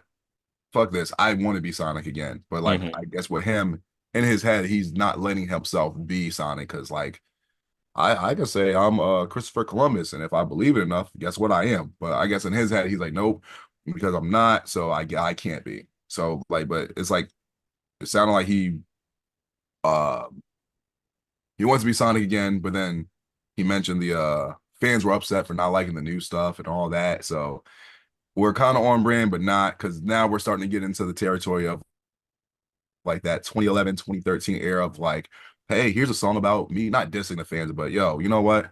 Y'all don't like the new stuff. Y'all not listening. Y'all think I changed and this and that. And it's like, overall, I feel like the song's It's it's him once again going back and forth with his emotions. And I feel like overall it's like it's real quick. It doesn't have to do with the song entirely, but it's just like the every time we get to this point of like Charles's career, right? Hmm. Every time it's like, oh man, they're not liking the new stuff. They're saying this and that, and it's like we've said it like at least like almost five times by this point on this episode by itself. We don't mind the freestyling. The beats are okay, but when you go off topic or whatever, you are ruining what could be a good song. So when you're just talking about like anything and everything, that's what happens. It's like, oh, they're not liking the new stuff. If you put more focus into it, you would still have that feeling of Sonic or people calling you Sonic, but because you choose not to, you are technically relinquishing being Sonic. So it's like that is technically of your own doing. That's not in my final like uh review or whatever, but I'm thinking about that now. I'm like, well, technically this is your own doing of you doing this. So Mhm. if you did, you know what, I can say it now. Remember that episode of SpongeBob where SpongeBob was in a commercial for like 2 seconds, and they're like, oh, then he thought he was like a super famous celebrity or something like that, Classic. and then what happened was while he was making Krabby Patties or whatever, he wasn't doing what he was supposed to be doing. And then he was like, "Oh, people hate me. They're not liking this and that." And then randomly, a patty got put on the grill, and they said, "That's what we've been waiting for." He's like, "Oh, that's what they want." Yes, SpongeBob, you're a fry cook. Make the burgers. So like for Charles, it's like make the music. Yeah, I mean, you are making music, but like you're make the music that like people are enjoying. Because when it's a one man job and you're like, oh, I'm gonna make the music I want and only I want, and no one else can enjoy this but me. It's like, all right, well, you're doing the SpongeBob. You're basically you're sacrificing, your creativity. Well, technically he's not sacrificing. He's sacrificing the fan service, I guess you could say. You're sacrificing that because of you not wanting to adhere to whatever, but I still got more to say after that, but that'll be in the final review. But yeah, this song, And this is where things take a weird turn. And we've been doing the questions as far as the title tracks and how we're titling these songs. Uh, and then we get Islamic Voodoo, one for Rosa. oh, I realized I didn't know it at the time, but like I realized Charles does that a lot. He'll say one for blah blah blah, whatever. Because usually that beat will be like for someone, or it will, be, I won't say in memory of the person, but it'll be a beat that will remind him of someone. Like for example, the song I did the beat he gave me or whatever, Mhm. it was titled One for Mike D. Jackson or something like that, whatever. That's like the actual title of the beat, you know what I mean? Yeah. So anyway, um, so with this song, I remember like when I think of this tape or this project, I always like remember this beat. Like it's just something in my head that always makes me think about this beat. So I was like, oh man, like what song was that? I couldn't remember. Um, the beat's one of my favorites from this project. So listen to it again. I'm like, okay, verses are okay. Um, listen to it now. I'm like, oh man, like the hook. I really don't like the hook. Like, when you talk about the singing he does or doing he does that near the end. Not trying to be funny, but he does something like that at the end, and I'm Mhm. like, oh yeah, once again, the verses I think were serviceable, and then he just takes his own, he takes his own venture with the hooks and other stuff. Like he does his own creative control thing, and I'm like, all right, I don't really like the song as much as I thought I did. You know what I mean? So I'm like, coming back to it. I'm like, man. So, um, kind of on this song too. Yeah, I think the hook is the most memorable thing about this. I think the beat was interesting. It definitely has different and unique elements to it that kind of add a certain flair to it. Uh I don't really have anything to say about the verses because it's kind of like they're there, but I can't tell you anything off the top of what he said. The only thing I can think of is that hook, and it's memorable. It's definitely that. But it doesn't necessarily mean that's a thing that I'm excited for or whatever. So yeah, I think back then I was like, oh yeah, this is fine. I'll probably playlisted it or kept it on my iPod or whatever.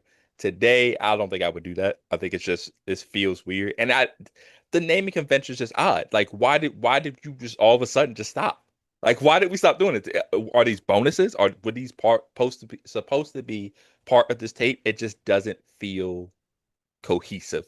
And I think that's kind of where we end up falling, especially towards the second half of the tape. Yeah, and then like the whole, voodoo thing or whatever, like, we've talked about like the carving and Wicca and everything like Yeah. that, whatever. But then it's like, all right, so what is you wanting to, do voodoo or, what does that have to do with not being Sonic and whatnot? So it's like, yeah, I could understand that. And then it's just like, okay, so now you want to, put hexes and voodoo on people, whatever, or your Islamic voodoo, so it's just like, all right, so Now at this point, it's definitely like if you weren't lost before or you weren't admitting it, now you're just like, all right, so Yeah. I don't know. We finish off with surprisingly, and I couldn't figure it out, but hopefully we will have answers. The most listened to song, at least on the YouTube playlist, it's My Hobby. Again, refusing to do the convention that we did most of the tape. Um, First off, let's just talk about the song. How did you feel about the song? So this once again, I remember when I heard this, I'm like, oh, this is at the end. I'm like, wow, I forgot this is on here. Um, I remember the beat, and I'm like, okay, I remember this. Okay. And then listen to it again. I think it's the same thing as Islamic Voodoo, where I was like, I think I used to like this a lot more then. So when we got to the hook, you hear him saying, oh, this is all I do. This is, all I do with music. This is what I do. This is all I do, all that type of stuff.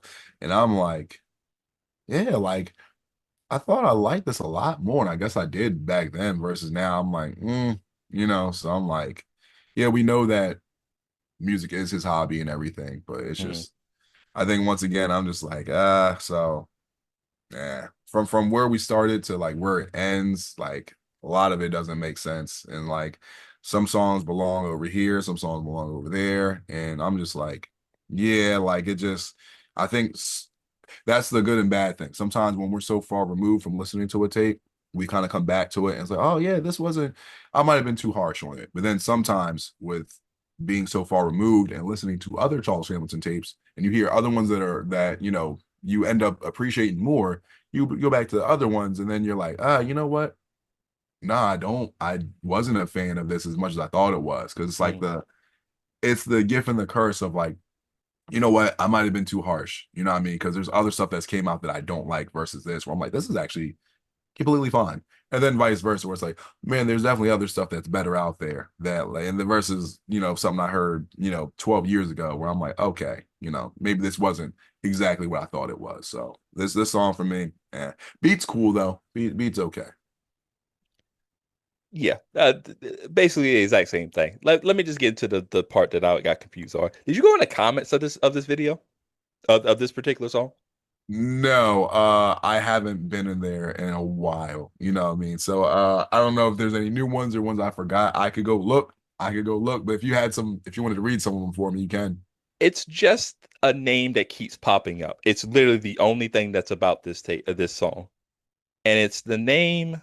Hold on, Kevin Scampoli. Kevin Scampoli. I don't really want to say. I was like, but all the comments are about him, and it's like I'm like, who is that?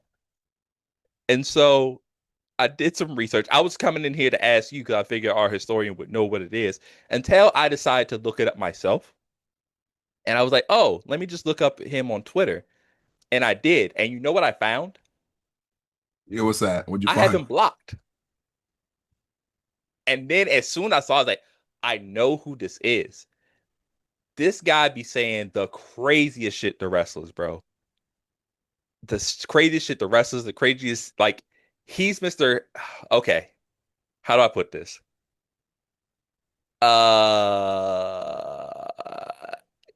Hmm. I don't like dude, bro. It's as easy as that. He definitely said something that was crazy to somebody or about a situation that happened in the world in current events, and I didn't like that shit, so I blocked him. And but this also goes into our conversation about how we talk about some of the people that Charles attracts because he apparently does music and says that one of his biggest inspiration is Charles Hamilton. I think he's had him on his show before too as well. So that's cool. Like who you want, be friends with who you want. I don't really give a fuck. I just would say that you, the people that you kind of attract, kind of like I judge people based off of that. I shouldn't, but I do. And I just think dude kind of sucks. That's all. It's as simple as that. He kind of sucks. Just when you get a chance, check his Twitter out and just see what he's type of shit he says. Okay, so I seen the YouTube comments and all that, and I'm just like, one of the comments said that Kevin brought me here. So in my head, I'm like, was this something that like maybe like Kevin was a fan of this tape, and then like said, hey man, if y'all know who Charles Hamilton is, check out STHZero, whatever the case is. This name, I'll be honest, doesn't ring a bell, but I'll definitely look him up after this. But I will say this: I actually had a conversation with Charles about that a little while ago. Not about Kevin, because but just like you said, is you are the company you keep, and regardless if you want to admit that or not, it's one of those things where like we all have to do better with making sure that all that type of stuff is upkeep and well. So it's one of those things where like obviously we do this podcast together, and we're pretty cool, and we like to think that each other are reputable. But if you found out I did something real reckless and crazy, respectfully, you're going to be like, yo, I don't fuck with Mike no more because of A, B, and C. And you have to make sure you clean your name and your family's name and everyone else. You have to avoid that. And Charles, I know sometimes he doesn't always speak out on that type of stuff because he's trying to, be neutral in certain situations, or he's not trying to influence the wrong people. But sometimes you have to put your foot out there and be like, yo, I don't condone this at all. Even if I did influence this person in a way I didn't expect, I don't fuck with that. I don't like that. You know what I mean? Sometimes you just got to say that, even if you don't inherently influence something or you're not doing that for that person. Sometimes you got to just say that and be like, yo, I found out this. I got to put the word out. I don't like that. I don't fuck with that. Just letting y'all know I don't support that. So, Yeah. But yeah, I just don't respect I don't respect the way bro does his work. Apparently got a big following, and that's cool. That's fire or whatever. But I just don't. It don't align with me or whatever. So whatever. Anyway, with that said, we did just complete it. You have anything before we review this tape? no, I'm ready, man. Let's do it. We listen to Sonic the Hamilton Zero in 2025. Let us know what you're gonna do as far as the rating, any pros and cons, and the character rating you're gonna give it today, Mike. All right. So I'm gonna start off with the it's funny because of the STH1 thing and STHZero thing. I'll start off with that. So in Sonic the Hamilton, the first one, Charles talked about waking up as Sonic, and then, he also, when we did the episode, he also mentioned that he was super meticulous with everything, with the sound and everything like that, that a lot of that work he did was so in depth that it kind of drove him insane or whatever, because he was very like careful with like everything, you know what I mean? Versus when we get to STH0, the death of Charles Hamilton, Charles is trying to figure out who he is as a person, because if he's not Sonic, then who is Sonic and who is he? And he went through a lot of the stuff. So, we kind of figured out, okay, well, wherever he started, you know what I mean, it's basically completely gone from there, losing the plot. He's everywhere with this project. Charles did tell me that with this project, he explained everything he was going through in real time. So it's probably one of those deals where it's like, all right, so everything I felt and everything I was going through, I kind of, well, he doesn't write, but he kind of like put it in song format. So everything that he went through in these songs is like, all right, well, this is exactly how I felt after finding out I'm not Sonic, where it's like, okay. In that standpoint, it makes sense. But then once again, song and project format, not as much, you know what I mean? So now back to the review, the final review. So I remember, like I said, I remember when this came out, and I'm like, yeah, I like this. It's better than what I heard with 3 and 4, and I wasn't really a fan of 2 as much either. And going back to it now, and I think probably what kind of hurts it too is not to make excuses, but the last project we did, what was it, Steve Smith and the Blazer, whatever. I really enjoyed that, and that's one of the tapes I never heard. So going back to this one, I'm like, well, I remember liking this, whatever. Then going back, and I'm like, there's stuff I do like on here still, but this tape it's not as high as I thought it was. You know what I mean? So like, I definitely wasn't coming in here like instantly like, oh, it's definitely gonna be a supersonic, whatever. But I think I was like, it more likely will hit like, bass Sonic, but I'm hearing it again and I'm like, you know, definitely not a bad tape. This is not this that I told Charles, because I think he was like, oh man, like it shouldn't get a Robotnik or anything like that. I'm like, nah, definitely not getting a Robotnik. But hearing everything and putting everything together, I'm like, yeah, I don't know if I can give this a bass Sonic either. You know what I mean? It's still a decent tape. Still a decent tape. Better than what he did on like STH3, even though we didn't review that one. But yeah, I'm gonna have to go with the tried and true, your favorite Knuckles. I'm gonna have to go with that one. It's one of those things where I'm hearing it now. beginning of the tape. I like how where it's going. Some songs, like I said, didn't necessarily make sense, but they were still good. And then we get to near the end where I'm just like, yeah, I'm just not vibing with like the last like three songs, whatever it is. And then there's other songs where I'm like, ah, it's okay. Because even the songs where I'm like, eh, it's still like it might not be for me, but I'm like, it's not a bad song. But then there's the other ones where I'm like, I would be like, I'd turn the tape off after a certain point. Like before we get to the end, I just realized I'm like, I'm just so for me, maybe back then I would probably go back to this tape a little bit more often. With this one, I'm like, like I'd still go back to it once in a blue moon, but I'm gonna listen to the song I want to listen to, and then I'm out and I'm gonna just go do something else, you know. So I'm gonna give it a knuckles.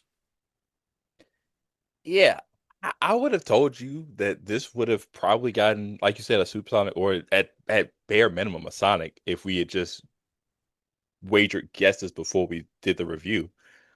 But going back and trying to just analyze what he did on this tape, what he was trying to, at least what I think he was trying to aim for.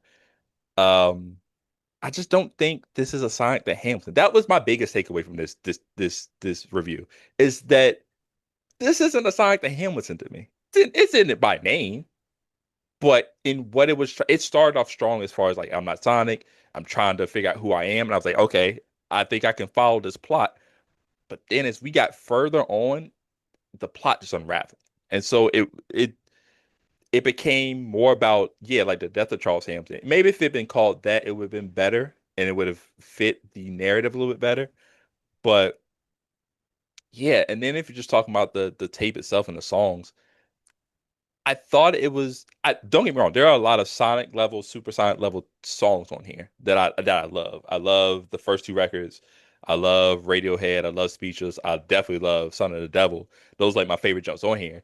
But I didn't realize how much of the other ones I'm just like, that's fine. It's okay. It's Or then just in other points where it's like, I don't think this is just a weird inclusion altogether. Yeah, yeah. It's I don't think you can really, I would say Tails, but this is a tape that gets a lot of love from a lot of people. This is a lot of people's top five record, if not their favorite song, Hamilton. You know what I'm saying? So it's kind of hard to say Tails because I don't think it's underrated. I don't think it's a hidden gem. There is no other way to do but Knuckles. You know what I'm saying? Because it's like it has its high moments, but there's also moments where I'm just like, yo, you are getting grounded. Like you have to jump back up to start gliding again. Like it's not a smooth like point A to point B. And I don't think it sticks its landing as well as it should.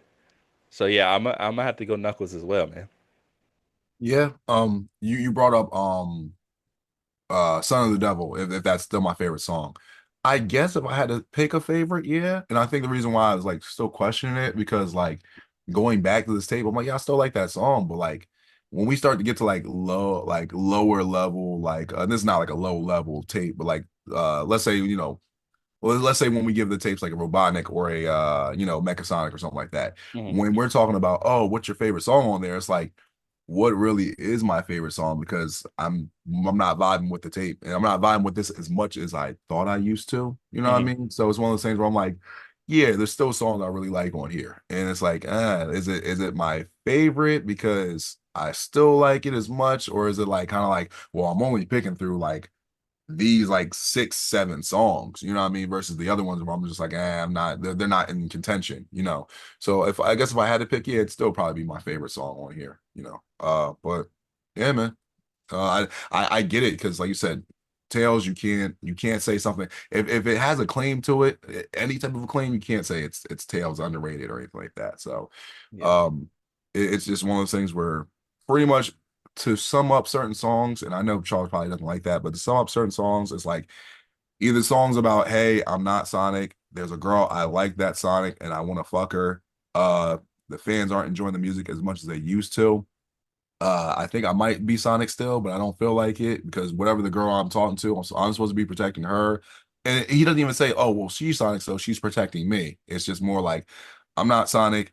Whatever girl I'm interested in, she's Sonic. I'm trying to fuck her. Uh, I'm sad because I'm not Sonic. Fans aren't listening to the music as much as they used to. You know what I mean? So when you kind of boil it down to that, it's like Yeah, he kind of repeats himself a little bit more too, and you don't really realize it until you kind of go back to it. So it's like, but it's still there's still some gems, there's still some good songs on here, man. Yeah, I think that's the biggest takeaway. There's great songs on here. It's just like maybe not as much as we us personally, just that we just thought maybe there are more, and it doesn't seem to be that way for us at least. We have come to the end of this episode. And we kind of we didn't really allude to it in the beginning of our intros or whatever, but we do have a special announcement, an important announcement, I'll say. Um, and that is after 100 episodes, man, really 100 plus. We had a couple extra ones here and there. Um, yeah, we I think we've done a lot of good stuff, and I think the best thing that you can do is know when to kind of sunset something. And I think we both agree that it's probably time to, you know, walk away into the sunset like those old cowboy westerns, man. So this is officially, unofficially the last episode of StarCHaser Central. That is correct. Wrap it up, B. Wrap No. that shit up, B. Fucking told you. I be quoting that a lot. Yeah. I know for some of y'all it might be like a sad thing because some of y'all might just got here and it's like, what the fuck? This is the end. And so it's one of those things where even I know me and Stick kind of thought about it, like when Charles started putting this stuff on streaming, whatever. I'll say this real quick. I remember when Charles was putting stuff on streaming, and I'm like, oh man, we got the Hamiltonization process on streaming. And one of my biggest thoughts was like, man, we got to be careful with like some of the, stuff we start reviewing because the last thing we want to do is affect Charles negatively, where it's like, okay, now we're reviewing certain tapes that we probably know is going to get a Robotnik or like it's going to get a lower rating than what he's expecting. And we don't want to be like the downfall of anybody where it's like, oh man, so Charles has got this going on. Hey, there's this podcast that's out that's reviewing his music. And it seemed like they just don't like his music. You know what I mean? And then what Stick said, it's one of those things where we always talked about, oh, will we review every tape? And even though we only reviewed 100, and like I said, 100 plus, it's one of those things where at some point it might be best not to review every single one. Like it's like one of those things where like you want to strike when the iron's hot, but then you don't want to, keep going and overstay your welcome. You know what I mean? So it's one of those things where it's like, you know what, respectfully, let's bow out while we're in a good place. And we don't want to get toxic like the old group of StarCHaser Central. So let's leave.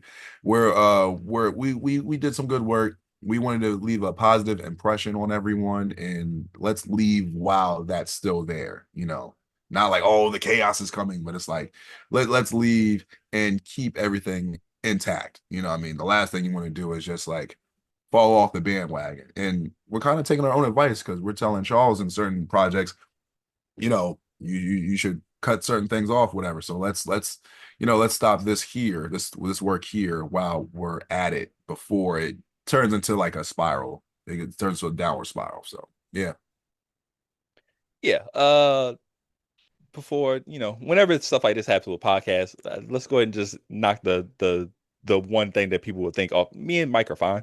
Like, you know what I'm saying? Like, I don't want that to even be like a thing. Like, oh, they're beefing. Like, no, me and Mike are always chatting, always joking. But now we joke like really hard on each other. But like other than that, that's just a normal thing that we do though. So like that's been happening since the beginning. So that's not really a difference. But like it was like say we came together and we were just like I would say, whoa, I think it was like 7 episodes ago. We were just like, yeah, it's probably time. And so we kind of mapped out a schedule of some of the tapes that people wanted to see and episodes that people wanted to see. And I think we put together some of our best work in these last 7, kind of analyze things a little bit deeper and, kind of discuss things a little bit better or whatever. So, I can't express enough how much this podcast has been fun. It's been a great time. I'm glad I chose you as my co-captain, sir. And you did a wonderful job. No matter what somebody says about, ranting and banter in the beginning, that made this podcast very much enjoyable, and I think people enjoyed it very much so. Um, for your first podcast, I think you've done a great job. This is again, like I said, my most rewarding podcast I've done. Just to see the community we've grown and just from we set out a goal, and our goal was we're going to talk about Charles Hamilton music, but we are not going to be negative in a way. We're not going to just bash him. We're not going to call shit trash. We are going to talk about his music, and we're going to give analytical reasons as to why we like or dislike something. And I think we always maintain that from episode 1 to today. So yeah, just a great job and a great journey, man. So first thing, thank you. You know what I mean? Thank you for choosing me. You know what I mean? I appreciate it. Could chose anybody in the world. But it makes sense because like you said, you always call me the historian, and like there's only a few of us that still know a lot of these stories and history points and everything like that, stuff that happened with Charles. There's also a lot of episodes we didn't get to do. You know, we always talked about that one episode we were trying to do, like we were going to do like the documentary episode that never came to be. Certain guests we wanted to get on there, but you know, time constraints and all that type of stuff, whatever. So by the way, since I'm saying this now, Dalvin, because I didn't tell you, but obviously he's finding this out now. Dalvin, if he is watching this episode, because he kept asking for like the last couple weeks, hey, when can I get back on the pod again? Ain't no more pod. Ain't no more pod, bro. Ain't no. I didn't want to tell him, and then he's like, "Hey, guess what? Y'all is about to end soon." I'm like, "Nah, Yeah. couldn't even tell you. Sorry, man. You know what I mean? That's unfortunate." Um, you know, there's so much stuff we still wanted to do, whatever. Like you said, me and Stick, we're good. We have no issues. Also, more importantly as well, me, Stick, and Charles are good. There's no like falling out or anything like that. Charles, he doesn't even know about this, so he's finding out at the same time y'all are finding out. Literally, it's just me and Stick. We said this to each other, and then we're telling y'all now. Charles did tell me a while ago. He was like, he appreciates the podcast. He's always appreciated the podcast and the work we've done. And he had a note, and not even knowing, where he was just like, you know, if the podcast was to end on a certain day or whatever, I'd be happy with it because of, you know, y'all just trying to spread, you know, my name out there and the music and just the work I've done. You know what I mean? So that's another thing that made it even more like, you know what, we're doing the right thing. Because sometimes I go back and forth like, man, maybe I should, maybe I shouldn't, maybe we should change our mind or whatever. But even Charles saying that, where it's like, hey man, if it ended tomorrow, I'd be okay. I wouldn't be upset about it. So for Charles, thank you for letting us go for this long and also not shutting it down, because you know I made the jokes about, oh man, we're getting shut down on episode 5 or some shit like that, but letting us continue to you know, do this for as long as we decided that it was, you know, possible or just effective, you know what I mean? Because after a certain point, you know, that's usually what happens. Breakups happen, you know what I mean? And it's like this is not a bad breakup. It's like, hey man, we're still all going to be around. We're still all going to be cool. No beef, no problems or whatever. You're not going to hear Charles. I hope not. I hope we're not going to get a StarCHaser Central diss. You know what I mean? And you're not going to hear me diss someone. Like, it's not like after, like, y'all will see this Wednesday, not like Thursday you're going to see me come up with a Charles Hamilton diss or whatever. You know, so like it's nothing like that, whatever. So everything's good.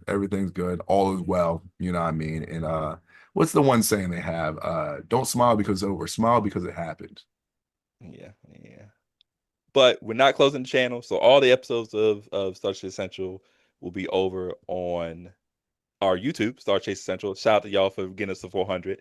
You can still follow us on Twitter. We might still just post things randomly one day, you know, StarCH Central on Twitter. Follow us on our individual pages, see what we're up to. Stick around 54, STIK around 54 on Twitter and Instagram. Mike, where can they continue to find you, buddy? Man, I guess the last time I get to say it. So on Instagram, Mike D. Oh no. Ooh, I fucked that. Yeah, I fucked that up. So Instagram, the Mike Jackson, THE Mike Jackson. This is the one. On Twitter, say it with me, y'all, because I don't call it X.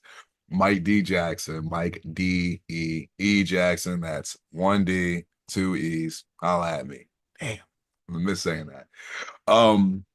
Oh, before I say this, for some of you guys, even the newer ones or just the existing StarChasers that just came upon the channel, the conversation doesn't have to end here. You know what I mean? So like there is a Discord. You know what I mean? If you guys aren't familiar with Discord, I think, you know, that'd be your best bet. Get familiar with Discord, because we have a bunch of people that, you know, sometimes comment on these episodes that talk there. We have different groups. Like there's a general conversation group.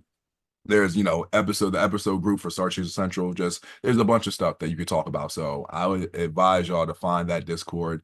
join, you know what I mean? And we can all continue the conversation there because we all might still talk about music there. You know, it just the revolution won't be televised. It won't be on YouTube. You know what I mean? There's also a Twitter group that's a little bit more casual. You know what I mean? Y'all might want to hit up Andrew because he's the host of that one, or hit up Charles. He might add y'all to it that way too. But there's groups where we can still talk about Charles Hamilton music, moments and everything in between. But as far as Charles, you can follow him on Twitter at Charles Hamilton. You could check him out on YouTube, The Talented Mr. Hamilton, where I know recently he's been kind of sick and under the weather, so he didn't go live, but he does go live usually on Fridays. Every now and again he'll give like a new song out or something like that. He's still working on music, but he's still trying to find that perfect balance, you know.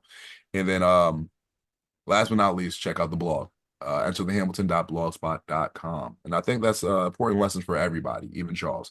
We all have to find that perfect good balance. So you can't do too much of one thing and not enough of the other. You got to be well-rounded in everything. So if you didn't learn that, I hope you learned this. All right. But boom, there it is.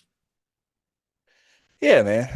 Again, just a wonderful journey, man. Wonderful time. I hope you enjoyed all these episodes, the playlist that we did, the jokes that we did, the running gag of the Celsius, the random raps of Mike, the Booker T jokes, everything in between, man. Everything that we've done throughout these 100+ episodes, man. Hope you enjoyed it. And who knows, man. Maybe every now and again we might pop up with a random special episode. I'm still pulling up on Mike in Delaware at some point, and we'll probably record an episode one day there. Yeah, you know, one day, you know, and I do apologize. So, because like you said, all the random, jokes that we had and running gags, 'cause I know some people are going to be really upset about this because that means there is no binge for. You know, we There talked about is binge no for, binge for. no binge for episodes. So I'm sorry, y'all. You know what I mean? I mean, we can still, no, we're not going, No, we're not going to do that. No, we're not going to no. do that. You know, but yeah, like I said, you know, it is a amazing situation. Like I said, my first podcast, and you know, I obviously you've seen the the improvements I've made. I've also seen the improvements I've made, and also I could take my talents, you know, maybe not for another podcast, but just just take them somewhere else, and you know, continue to improve and all that, you know. And you still have your other podcasts, you know what I mean? So people can always check those out too if they need more. They need more stick in their life, you know. Hey, yo. No, I didn't say I need it. I said they need it. You know what I mean? I know it's still a That, yo, bro. that's Like between you and them. You know what I that's mean? Like just, it's where, fine. wherever they want to put the stick at. All right, now you're going a little overboard. Oh man, but yeah, man. We'll be around, man. We'll be around again. You never know when we might post something, but for the final time, Brody, bro, we're logging out of the StarCHaser Central podcast where we always and will forever encourage you to follow your dreams. I can't reach the light from here, but reach for the stars.